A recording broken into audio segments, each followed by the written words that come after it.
What's up? What's up, Robert? I see you. Coming to play doubles today. Good job, bro. I'm gonna get this all set. All right. Carl always with the nice legs. All right.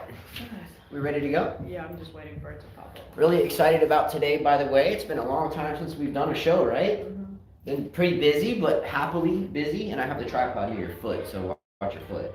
Sub-Zero's in effect. Homeboy's getting big. What's up, Sub-Zero? Let's go. Give me that DMX That's bar. good that he's coming to play doubles. Yeah. I'm out. I'm tired. Give me that DMX bark. Can I get that DMX bark out there? Rough Riders, let's go. All right, you locked in?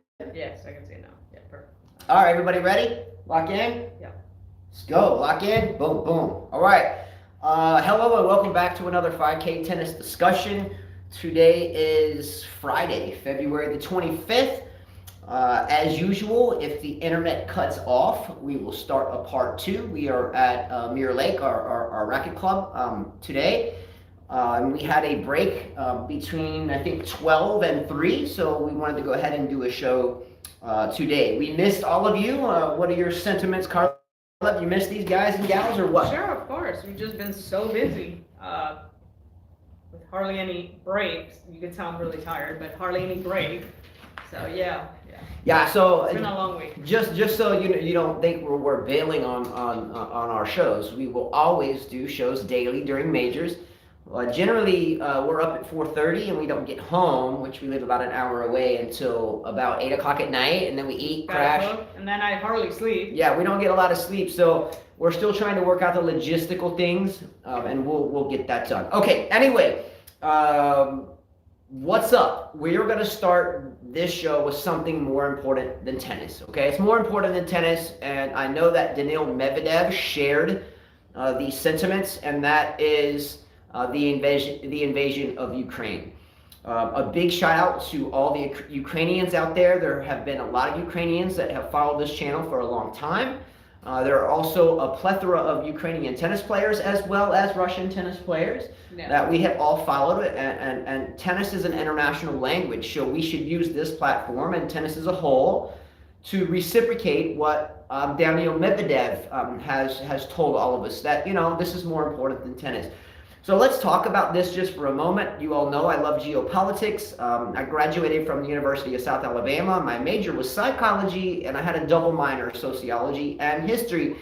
History is a very interesting thing. There's nothing new underneath the sun, and history tends to repeat itself.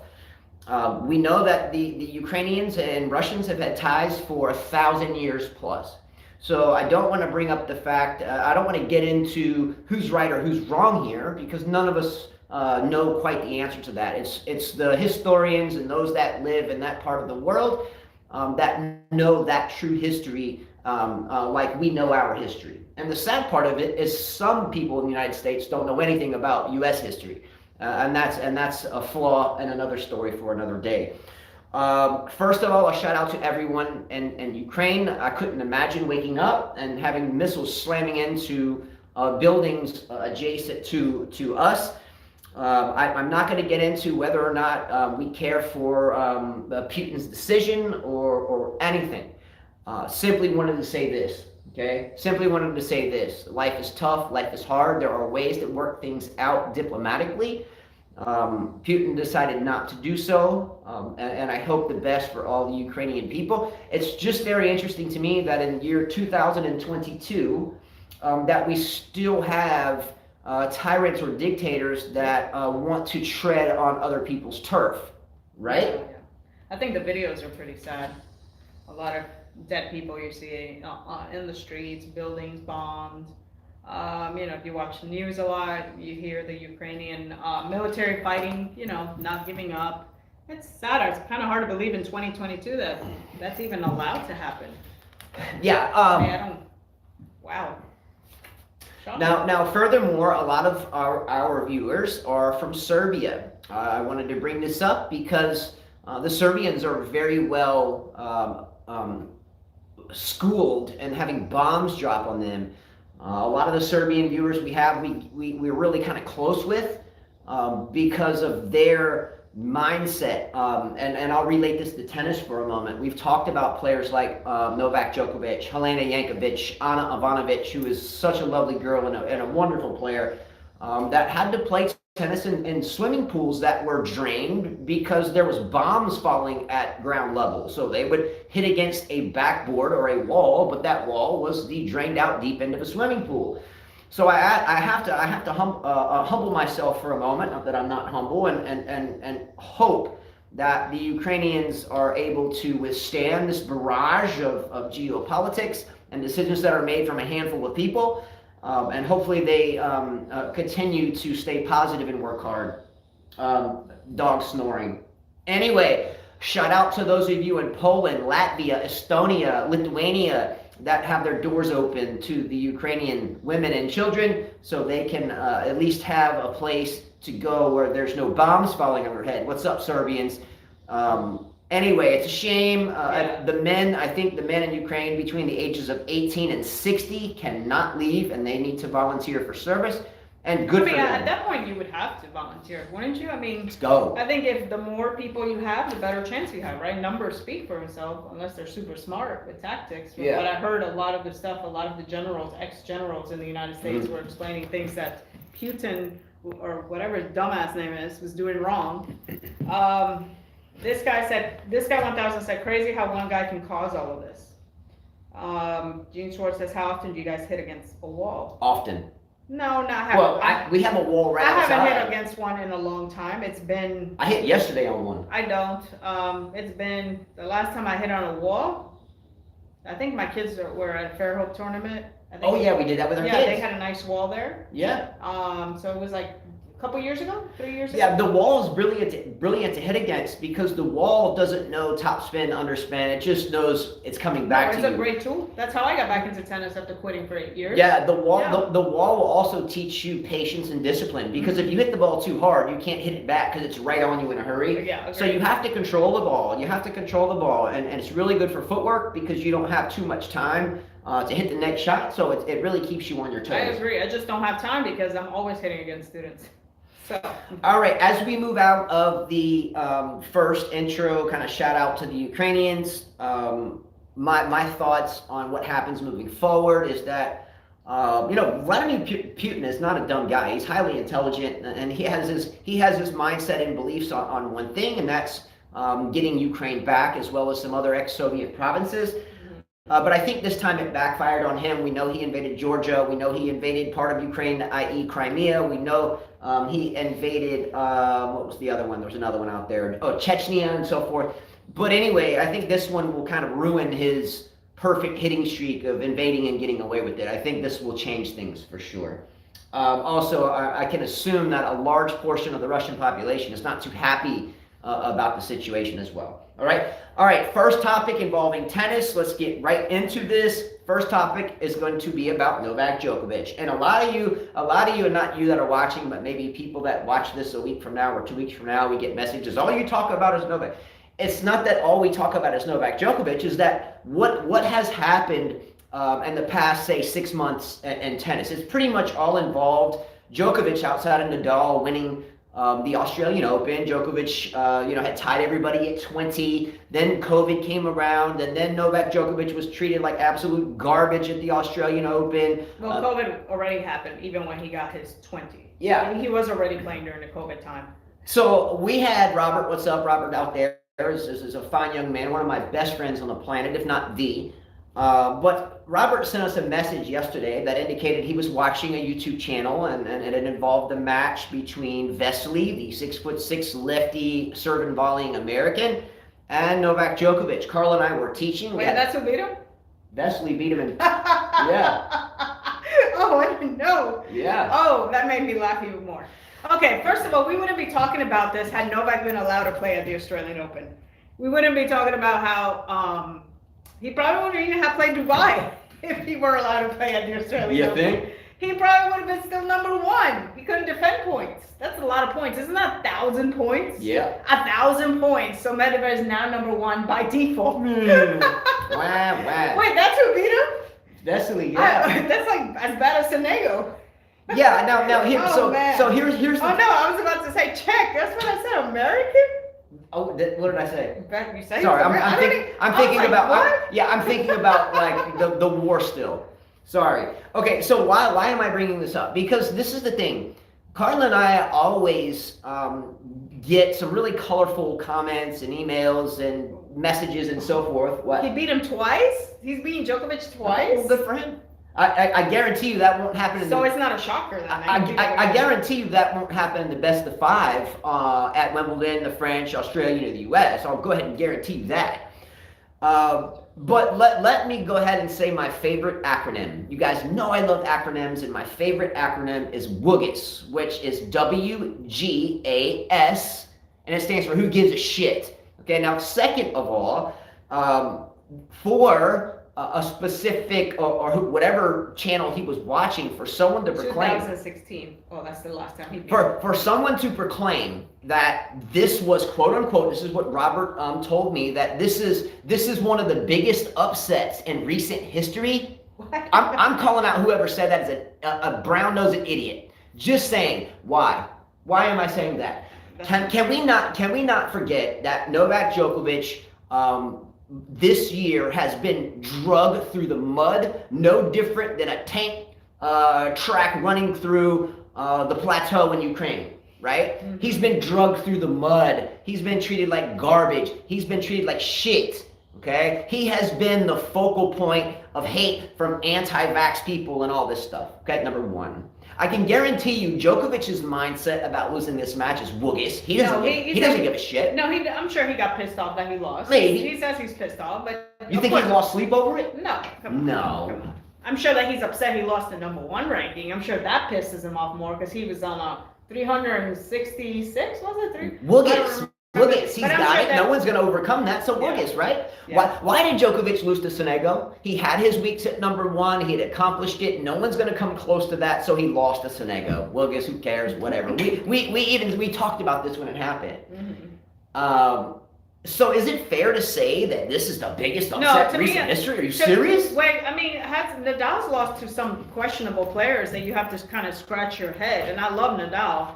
But to me, when you beat someone like Nadal or Federer when he was on the top of his game, or Djokovic in even at Indian Wells, let's say you beat him at Indian Wells, to me means nothing. And that's still not to me. It means nothing. To me, you got to beat him at a Grand Slam, which is the toughest thing to do. Yeah, absolutely. 3 out of 5 sets for men's tennis. We've seen these guys down 2 sets down, and they come back and win. Yeah, that just happened recently with Nadal, Medvedev at the Australian Open final. It happens. That is the true test. That is the true test. I always say, these guys are beatable.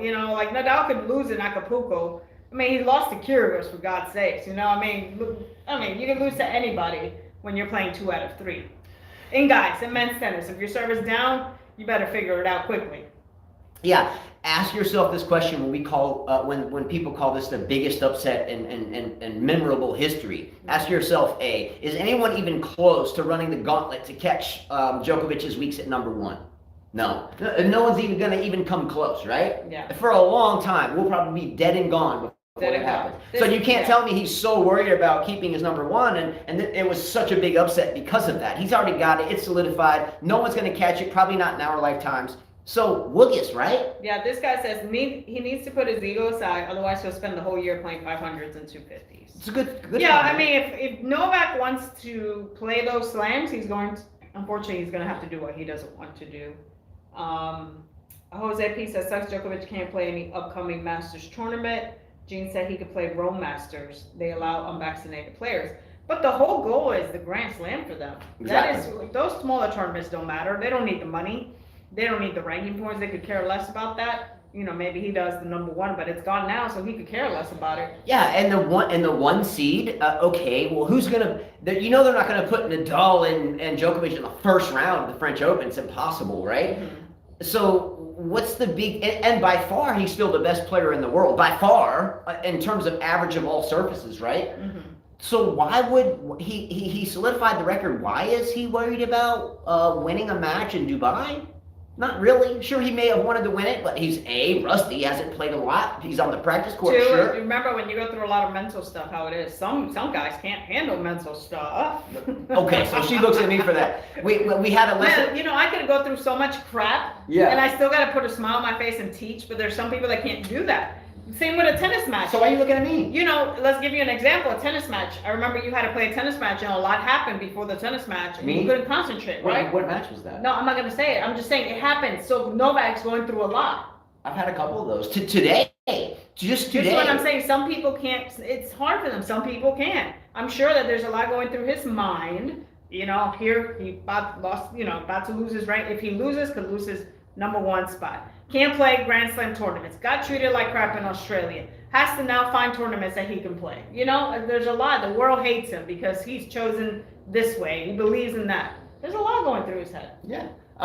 Very well said. Today, we went to an ATM, like a bank machine, and last night. Or last night, I went to the bank this morning to try to solve the problem. So, and this is just a minor thing, but it distracted me. So I put my ATM card or debit card in the bank machine. And I didn't even have a lot of money. It was like $110 US or something, and I was making a deposit. So I put the money in there, and it was sitting there. It sounded like it was, collecting the money. Then all of a sudden, the screen of the ATM went black. So the ATM shut down in the middle of myself and Carla making a deposit. Long story short, as I tried to call the bank, it frustrated me. It was like 7 o'clock or 8 o'clock rather at night. There's nothing they could do for me. And still not home. So what the long story short is this morning I had to go to the bank and tell this lady about it. So here we go. I get back to the club and Carla's in the middle of teaching our 9 o'clock or 10 o'clock lesson, which I had to go deal with this. And it was solved, but the long story short is I jumped on the court halfway through the lesson to play a little bit of doubles just for fun. And I couldn't even pay attention to the ball because I was still thinking about the stupid minor transaction snafu, which snafu is another acronym for shit now all fucked up. Snafu and woogits. Who gives a shit and shit now all fucked up? So it was a snafu, but every time a ball would come to me, I would like swing and miss because I was like dazed out. I would be staring out and thinking. So you gonna tell me that this no vaccination and what's going on in Eastern Europe and the way Djokovic was treated at the Australian Open, treated like a piece of trash, you're going to tell me that there's nothing on his mind? But but it's the biggest upset in the world in recent memorable history that Vesely beat Djokovic? Come on, baby girls out there, man. Do something better than brown-nosed people for kissing ass. As Carla and I, we never kiss anybody's ass. If you disagree with us, great. Just keep it professional and we'll deal with it. But we're not going to kiss anybody's ass and jump on the Federer train or the Nadal train or John Doe train because they won a match. This guy says Medvedev's #1 seed at Roland Garros. Laugh my ass. That's freaking hilarious. Are they really going to allow that? Wow. It's hilarious. Oh, and speaking, and we'll shift gears to that. Medvedev takes the #1 spot.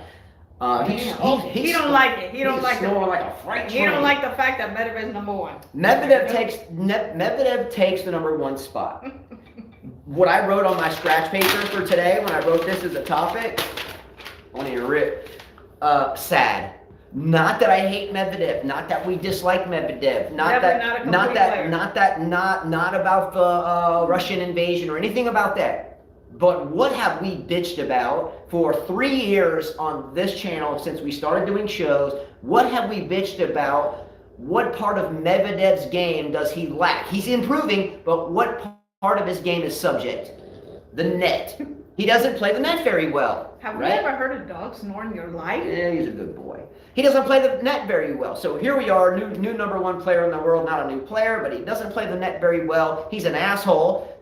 He's just, I don't want to get more colorful than that. He's an asshole. Would you agree? Mm-hmm. And now he's #1 in the world. Would you say that there's any luck involved in him being #1 in the world? Do you think that the Djokovic fiasco? Well, yeah, we know why. There's 1,000 points. Again, 1,000 points. There you go. Let's see. Let's go to. What are you dazed and confused about? SD tennis. This guy 1000 says, good for Medvedev, but he's about to get exposed for 3 months when clay season begins. Yes. Yep. There you go. Who has a ton of points to defend on clay?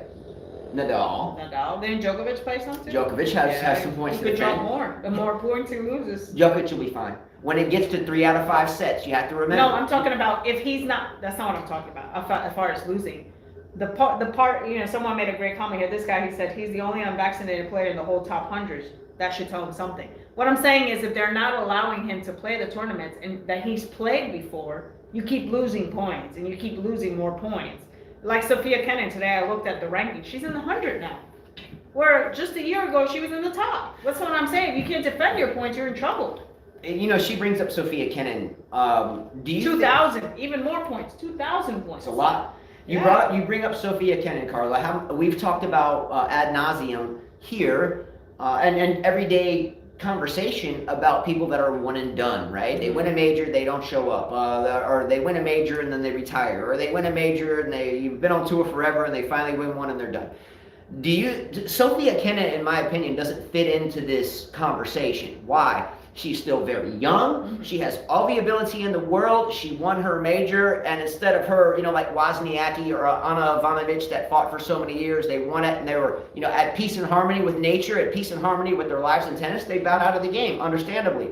But Sophia Kenin, to me, is one of the biggest falls from grace and rememberable tennis history. Yes, not Djokovic and Vesely, laughing my ass off. But Sophia Kenin was a big fall from grace because what she didn't finally, after an exhausting 20-year career or 15-year career, finally win her major and was like, okay, I'm done. She won a major and then disappeared, right? What do you blame that on? How do you comprehend that? Burnout? Definitely, from a dad that keeps pressuring her. Absolutely, and then she changes the coach, and you got to find the right coach. And usually it's not someone that's going to teach you strokes, someone that understands you and can pump you out, But yeah, I think burnout for sure, which is another topic, which is why I think that if you're a young tennis player, you shouldn't expose yourself to so many tournaments. Eventually you get to a point where you're done with tennis. I agree. And I watch it a lot. I've seen the best kids at 12, 13 in my generation, and I've seen it now and they burn out. By the time they're a certain age, they're done, and she's young. And I was shocked when I saw the ranking. I was like, oh my gosh. Yeah. Hundreds? Yeah. Really? And burnout is real. And one of the reasons why you'll rarely see like an active coach, and I'll use us from this perspective, but when burnout occurs, it happens at different levels. Like for instance, and this is Carla and I, a lot of times we're asked, hey, why don't you guys play us in doubles? Or hey, why don't we go play a singles match? And we're always like, no, and a lot of times people will think, oh, you're, just don't want to, or you're an asshole or whatever. No, it's that sometimes when you're spending 6, 8, 10 hours a day on the court every single day, you wake up, you think about it, you sleep about it, you pick up balls, you get a little burnt out, and you just, when you get done working, you want to just chill, right? Yeah, I get a lot of text messages. People. It happens all the time. I don't want to play. And no one's being an asshole. I'm on the court every single day. I don't want to play anymore. I think a good way to look at it, if you're working as an attorney or whatever, you have an office, you go to work every day and you get it done and you can't wait to get home and chill out. The last thing you want to do is have a break and then go right back to work again when it's voluntarily. Mm-hmm. You understand what I'm saying? So the moral of the story is, Kenin, yes, I agree with you, burnout, etc. I don't know another way to explain it. She hasn't gone through any super big life-altering events, such as like Amanda Anisimova, who lost her father, right? By the way, Amanda Anisimova, how's she doing currently? I've been so busy, I haven't followed it. I know someone said Raducanu who? Yes.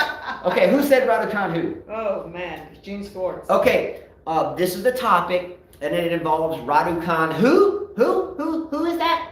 If I remember correctly, some of the same people we were just throwing under the bus without naming names that were talking about the Djokovic match was the upset of the year, or the biggest upset in memorable history, are some of the same people that indicated when Raducanu won the U.S. Open that she is the next GOAT. She is the current GOAT, and no one's going to be able to catch the GOAT. And I made a venting, loud, gnarly video about Raducanu, and after I made that video, I think we lost about 50. That's 50. That's 50. We lost 50 subscribers because I thrashed Raducanu about how that U.S. Open was a joke. And what happened? Was I right? Yeah, she lost to somebody. hip injury? Was I right? How do you have a hip injury at that age? Was I right? Jeez, Raducanu who? I'm 42 Who that? and I haven't had a hip injury. Who that Raducanu? Who that? Mm-mm. Come on, man. First, I said Anisimova lost to Fatstepenko. Thank you. And Ostapenko. that's a good name, Fatstepenko. I have to be careful saying that because I'm male and I might get, So she hasn't lost any weight, guys? slammed for that. Who said Fatstepenko? Ferzi09. Hilarious, bro. What's up, Ferzi? Hilarious. And not hilarious, I guess, given we're kind of a family here, you know me, so I guess comically it's hilarious. However, a young lady that's gained that much weight is a little worrisome, Yes. I must say. Especially if she's playing tennis. Yeah. William Spencer says WTA gets young slam winners. They spend months doing photo shoots and signing endorsement deals, come back thinking they made it, only to get done over by the day-to-day tour hard work. Let's go, William Spencer. So far, the comment of the day, followed by Ferzi09's Fatstepenko. I would just say Plumptepenko, so I wouldn't get so. This guy says prediction: Raducanu will not make a quarterfinal this year. I don't think that she'll even make Of a major, or any not even tournament. a second week. I don't think. Look, I'll take his comment, and I will take the bet on it. I'm going to agree with him, and I'll say this: if there's anyone out there, Well, I have a bet with Michael Walker. I think for like $500 for 5 years that she'll never win another slam. So we're gonna 5 years. count that. I know I'm gonna. I know. I'm gonna Here's the bet I'll put out there for anyone that wants to take it. For the rest of this year, we have the French Open, we have Wimbledon, and we have the U.S. Open. I've got $50 that says that Raducanu does not make the quarterfinals of any one of those majors. If anyone wants to take that bet, great. If anyone missed the video of me going off in a rant in my bedroom when I was tired and I just broke it out and started going, don't forget to check that out. Go to one of our playlists. A lot of these videos, there's like 1,000 videos out there, but go to our playlist, either random things or 2022 hard court or early court season, whatever. It might be a little bit further back, and just you'll see a picture of my face as the thumbnail. I'm like in a room with my black light on, so it's kind of purplish. But check it out. It was recent, right? And ultimately, I hate to say it, but everything I said in that video has happened. Everything. Okay? So, Raducanu, who is that? Who? Where's Yin Hao Kaur, by the way? Ferzi09 said they were saying she'll win 2 slams this year. Can't even make one WTA match. Yep, but she's the GOAT. She's the GOAT. And all these YouTubers. Just because and it's not even pretty. Cute. I will say cute. She's cute.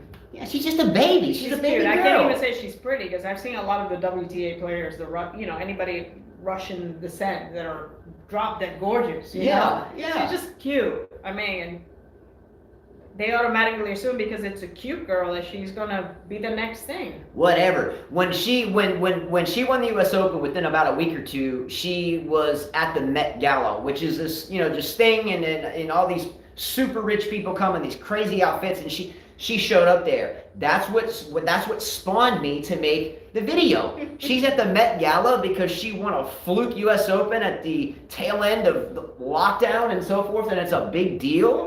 B-Dog B. Harris says Vesely looks sweaty. That's B-Dog? Yeah, he says Vesely looks giving you a hug, bro. Sweaty, fat, and chunky on the court versus Chaco.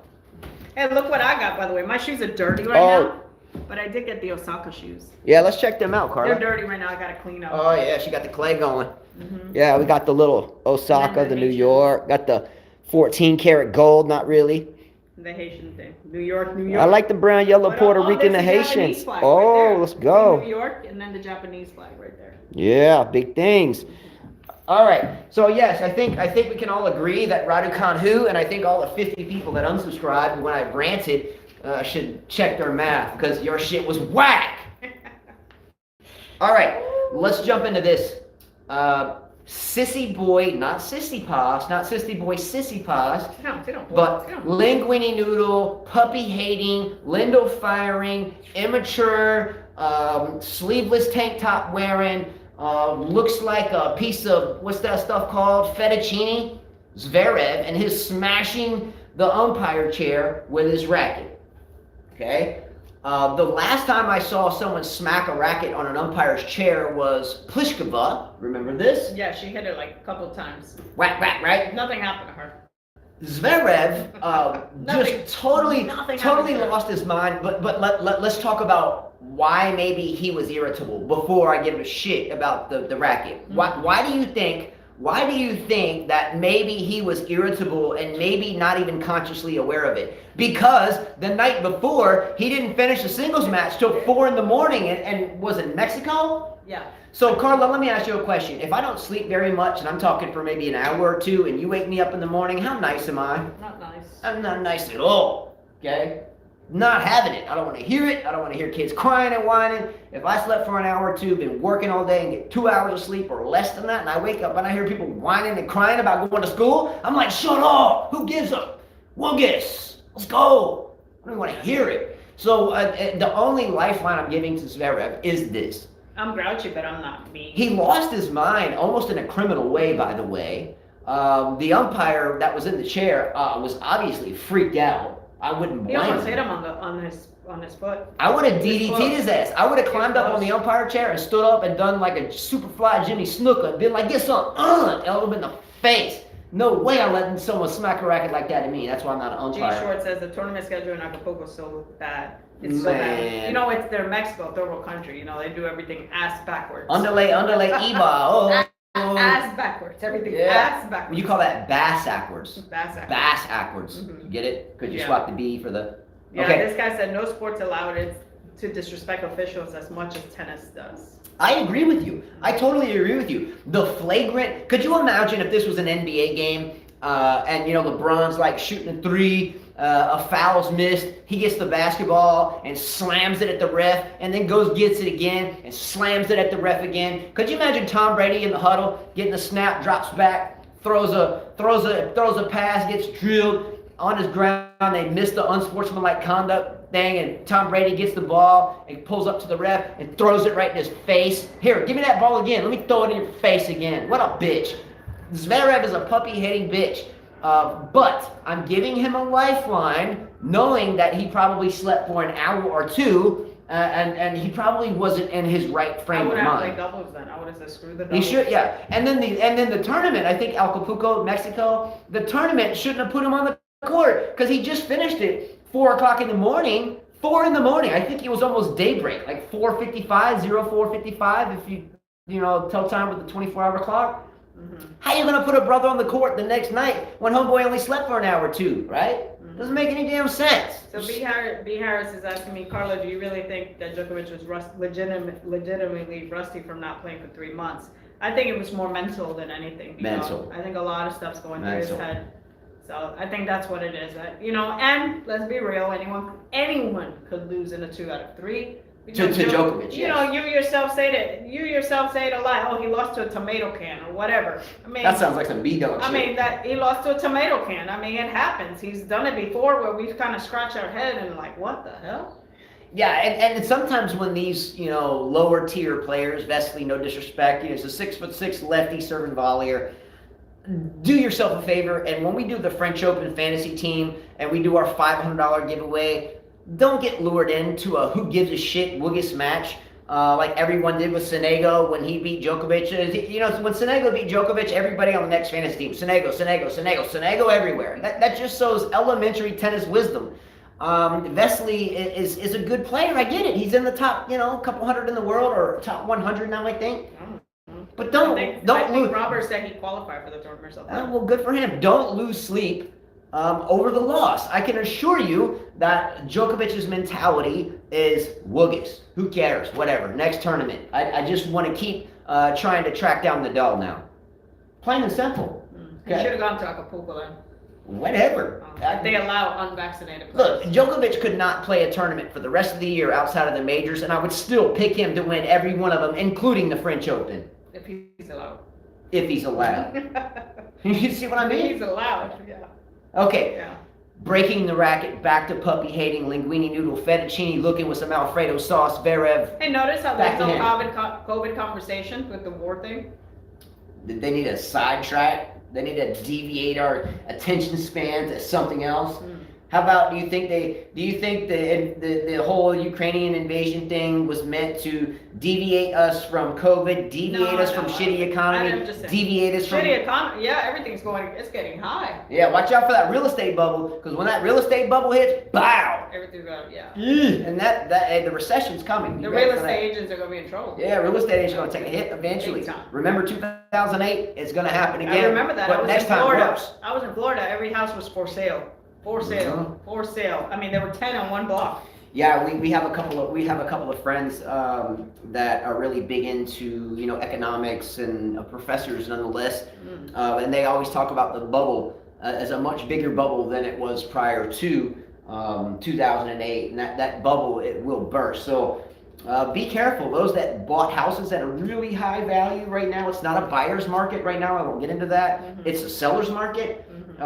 But if you're buying now, be ready for a net loss if you didn't pick the right location. Yeah, I guess Vesely beats Chapo, okay? Who is Chapo? Chapo who? Chapo, huh? Chapo the rapper. Wait a minute. Is Shapovalov the Vanilla Ice looking? It didn't affect me, this guy, at all. Yeah. The 2008 crash did not affect me because I was not a buyer. I didn't own a home. Oh, I did. It affected me big time because I was a renter. I was a service manager for Subaru at the point in time, and then was a liaison for Ford Motor Company. Oh, thank you. We get lunch. Who got it? B. Harris, thank you. Let's go. Is that B-Dog? Yeah. So, let me tell you something about B-Dog, by the way. B-Dog, and I'm being in all due seriousness, B-Dog is a real true brother right there. B-Dog's the type of person, and it's Bobby Harris and the thing, or B. Harris, maybe I let out too much information. No, that's how he has his name. But B-Dog is one of those people that I haven't met sitting down with me personally, but has been part of our lives on a first-name basis for now 3 years. Okay, B-Dog is it's from the beginning. B-Dog is retired Air Force. Is an athlete. He puts in work, even though his Patriots had an okay year. Okay, but watch out, B-Dog, because Tom Brady may be playing for San Francisco next year. Not that I'm really worried about having a 44-year-old quarterback in the huddle, but B-Dog, a father, raises his sons to play athletics, namely football. And is someone very much. He's got style. He's got style. Yeah. And he's not scared to send us stuff in private, telling either me I'm out of line. He's not scared of that. B-Dog. My favorite is tomato cans. We love you, B-Dog. We love you, B-Dog. We really do. He says Justin's my dog. He's my man. That's it. I swear. Hopefully, B-Dog. That we'll see you at some point. Bring your son, by the way.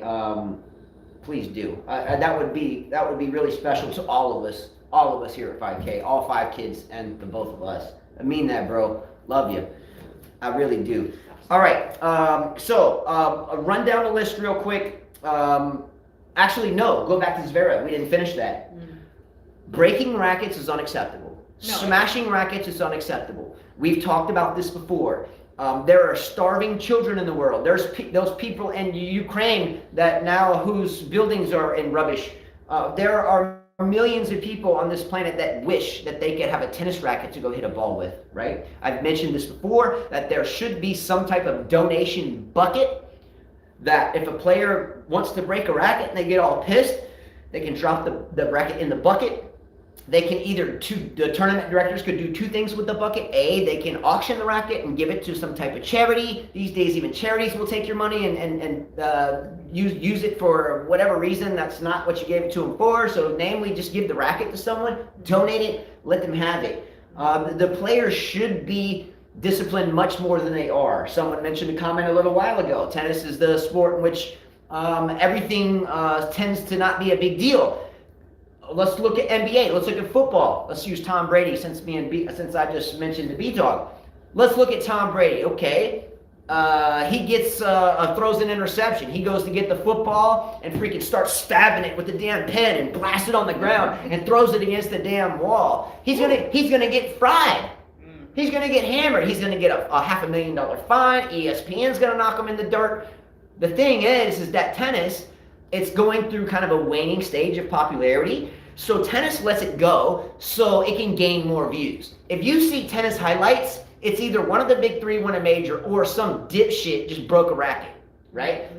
Cut off the coverage for smashing the racket.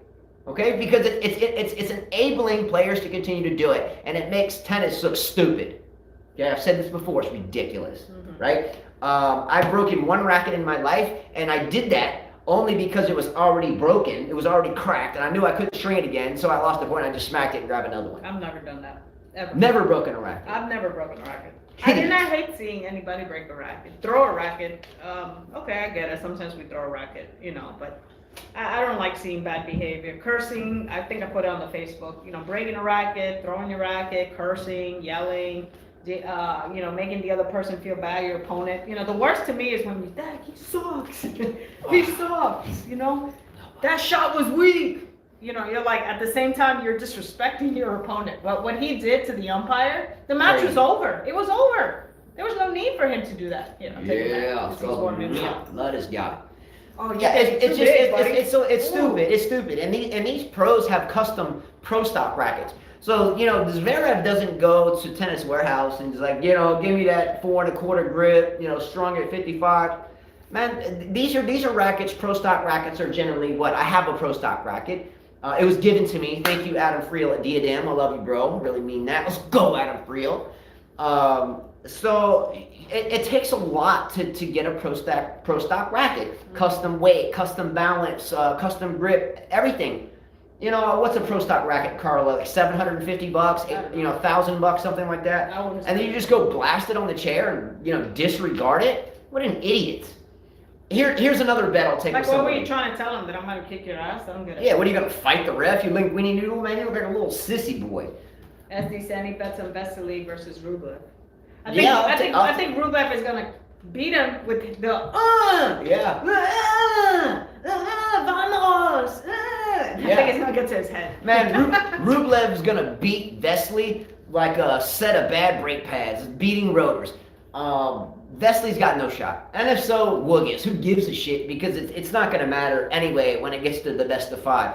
Serving and volleying, look, I was raised that way, but now it's impossible. Not impossible, it's doable, but it's impossible to employ that tactic for 3 out of 5 sets for 7 matches at a major now with lighter rackets, polyester strings, wicked spin. Look, if you try to serve and volley on Djokovic or Nadal or anybody in the top 10 for the best of 5 sets, your wheels are going to slow down. You're not going to be able to continue to make that type of burst movement forward, and eventually your level will drop. Believe me, I was raised a serve and volleyer. I can do it for a while, but now I'm just like, okay, you pick me apart now. Yeah, the whole, we have to mention this everything. It's shameful. It just is. Kids are watching you. It's crappy. It's disgusting. No. And for you to take your racket and almost hit another person, no. Is this the same guy, by the way? Yes, I know it is. Kind of like Bashilashvili. Which now makes me believe that what the girl's saying is this true. The same guy that his ex-girlfriend and baby's mama, is this the same guy whose baby's mama don't even want him to see their child? Is this the same baby's mama that called him out for... No, that was the ex-girlfriend that called him out for choking her. Choking her on whatever. All I'm saying, you think about it. He's a puppy hater, too. He hates them. He hates puppies. He would hate you, buddy. He would hate you. Yeah, Zverev hates puppies. He's been called out for domestic violence. And how do you not like Ivan Lendl? Come on now. He fired Lendl, and then he gets his racket and whacks it at the umpire's feet in his chair in a very aggressive manner. Now, are you telling me that maybe, just maybe, this ex-girl that did not want any money from him, by the way, just wanted him to pay the price for the truth? Are you telling me that there's no possibility that he actually choked this girl out? Oh, I bet he did. Come on, man. He's a choker in tennis, and he's a choker in real life. Pissed off? Go be dog. Shh, tired of playing with him, man. It's very We need to stick some puppies on him. Yeah, I need to get him a gnarly pit bull Doberman mix and turn him loose on his Achilles tendon. I don't know about that. Damn. Okay, Medvedev and Nadal are about to play in the semifinals of, what is it, Acapulco or Dubai, whatever? It's Acapulco. He always plays Acapulco. Are you excited about this match? Not really. I just saw them play at the Australian Open. I mean, are you gonna? I mean, if Nadal wins, great. If he doesn't, great. It don't matter. Do you think? If it was the French Open, I'd be excited. Well, I'd say Nadal has to win in 3 out of 3 sets. Yeah. Do you think that if Medvedev were to beat Nadal, that there's going to be 300 YouTubers out there. Oh my God! Oh my God! He's the true number one. The new GOAT. The new GOAT. Shut up. He has overtaken Well, the new generation that's in his mid-20s has taken over. Knowing Nadal just whipped his ass down 2 sets at the Australian Open and made him look like a sissy linguine noodle. William Spencer said tennis desperately needs a top role model of the top ATP and not a wife beater, octopus, and pancakes, ain't it? You know, what about Alcaraz? Alcaraz, Wildlife sent me a picture of him. Watch out, Nadal, move over.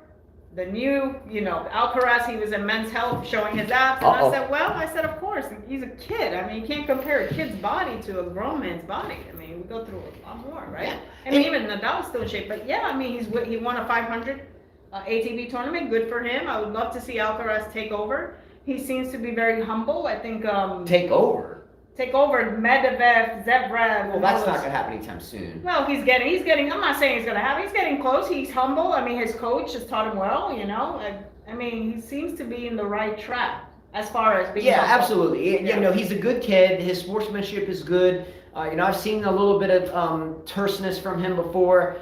We did a show a couple of years ago when Alcaraz was 16 or 17. Mm-hmm. We did a whole show on Alcaraz like 3 years ago, and I think we probably got 2 views because I think the title was something like Carlos Alcaraz, could he be the next Nadal type thing.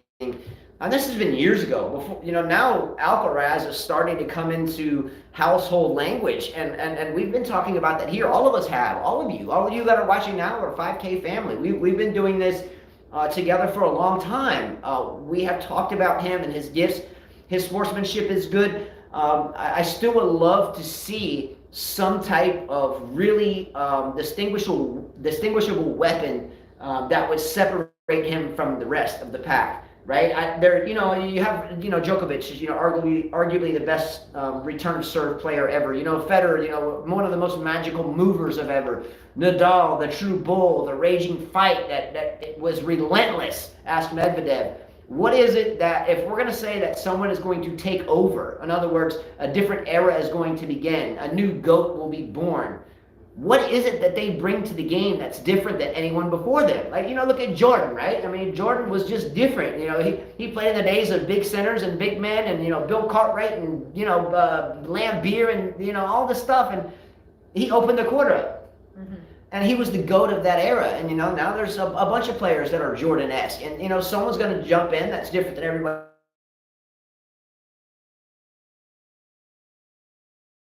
I don't know if there's anyone out there in the men's or women's game that is an era-changing, a generational player. I think right now everyone is kind of in the same stew, less Nadal, Djokovic. Mm-hmm. They're still a level above of the rest of the pack. And I don't want to hear Medvedev because Medvedev is just not and never will be the type of player that Djokovic has been and is now, what Federer has been or what used to be. And Nadal now. I would rather take Rafael Nadal or Novak Djokovic in the best of 5 sets against Medvedev any day of the week. Or Tsitsipas, any of them. You still got to give it to them. I would still take Nadal or Djokovic in the best 5. I would take Djokovic at 3 majors and Nadal at 1.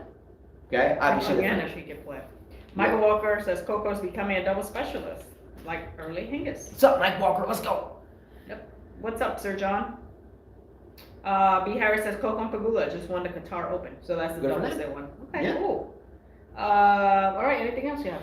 Yeah, I mean, that's. Oh, yes, I do have something else. Yes, I don't know the truth behind this, but there was an article that I was reading just prior to going live, and the article was talking about something being tossed around.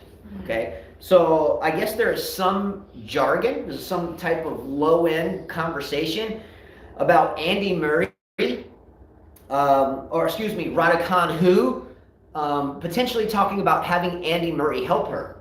And I read this and I had to laugh about it because Andy Murray was the most unstable player before he won a major, and still, you would see Andy Murray, he's like, all crying and all sketched out. Andy Murray was the biggest up and down guy throughout his career that you can imagine, right? Mm-hmm. He hung out with the big 3, was always in the finals or semifinals or whatever. Finally won 2 Wimbledons and a U.S. Mm-hmm. Is that right? Or just 2 Wimbledons? Anyway. He won 2 Wimbledons and a US Yeah, Open, I think he won 3 majors. So what I'm getting at is Andy Murray is not a GOAT type guy. He was, there was the big three or the big four or whatever. He was not Djokovic, Nadal, Federer, but he was not Del Potro, Wawrinka. He was like in the middle of those 5 or 6.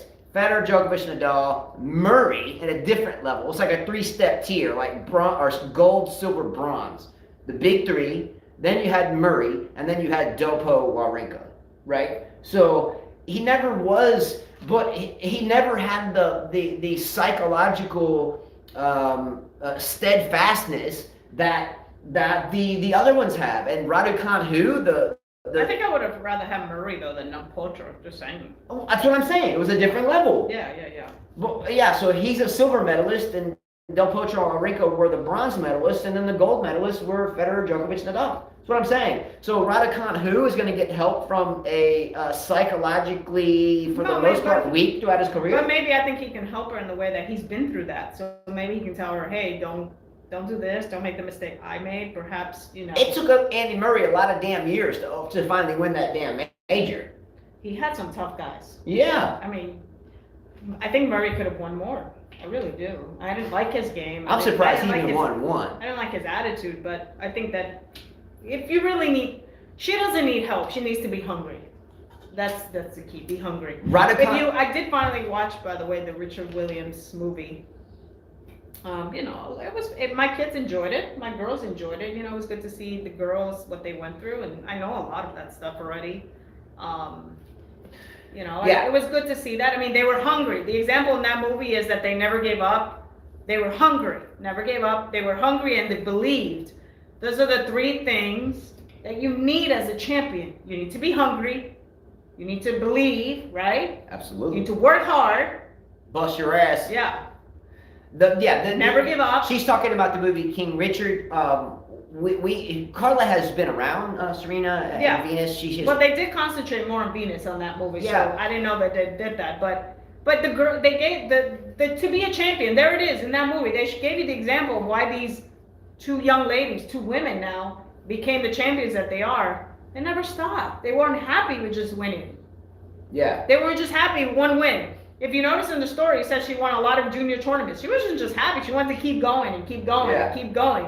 And that's what a true champion is. And Raducanu doesn't have that because she's been given everything. Silver spoon. So it will never happen for her because everything has been given to her. Why would you work hard if you have everything? Yeah, so Serena and Venus didn't have the silver spoon, and Raducanu has it, and that causes some turmoil. When I always hear the word silver spoon, I always think about there was a Tupac verse.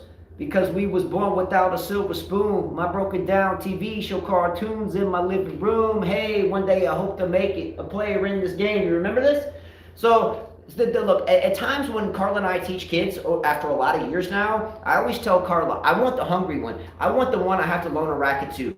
I want the one with beat up shoes. I want the one with Converse All-Stars and not the Jordans. I want the kid that I can actually get in their face and they're acceptive of it and they're not shying away and going crying to mommy. I want the damn kid that is freaking from the streets and is ready to fight. Okay? Also in that movie, King Richard, there was a lot of things in that movie that Carla and I as coaches with our own 5 children have been through. Richard Williams would take his daughters to the local public courts and they would clean them. We have done that for 12 years. Not now, we had an opportunity where we are, but for the most part, for 12 years, 13 years, we have cleaned everything. We have done the courts, we have done the lines, we have been kicked off courts, we have been called things, we have been thrashed by people, we have been sold out by local clubs where we have lived, finding out we're coaching at public courts, and they call the city, hey, you got people coaching on your courts. In other words, they're jealous because they have 2 people that don't come from much, taking their students, not even asking for them, they just showed up. So people hate, and people hate, and people hate. Mm-hmm. Fight. Always damn fight. Never give up. And if someone wants to hate on you, get lost. And if you're the one that ends up getting lost, hold your head up, keep walking, and keep fighting. Right? Yep. Let's go. Never give in. Never take shit from anybody. Be humble about it, but don't take shit, and definitely don't bend over and get rammed in the ass when you cannot do that. Right? Don't get rammed. Keep walking, keep fighting. Let's go Ukraine. Let's go. Never pass up an opportunity. Keep your mouth shut. There's 2 theories of arguing with a woman, and neither one works. And it's a lot easier to let the cat out of the bag than it is to put it back in. Yeah, sometimes the hard keeping your mouth shut. You should take your advice. Me? I gotta think that way. Not towards me, towards other people. Look, you all know this. I've been through. Once Justin gets pissed, he is on a roll, and I tell him, shh, shh, shh. Well, you all know there's a period of my life where I went through losing freedom and so forth. Yeah, but I'm talking about I'm not gonna stop. Yeah, look, Carla and I have done everything on our own. We've had no help. We don't have silver spoons. We have done everything on our own, and we're not going to bend over for anyone. Whatever, we'll go, do what we got to do to survive, no matter what, as long as we're happy. And I think as long as we're a family, and as long as we're happy, and as long as we can do these shows, we have lived in hotels with 5 kids and 2 animals. We have lived in boxes when the hurricanes have taken our house.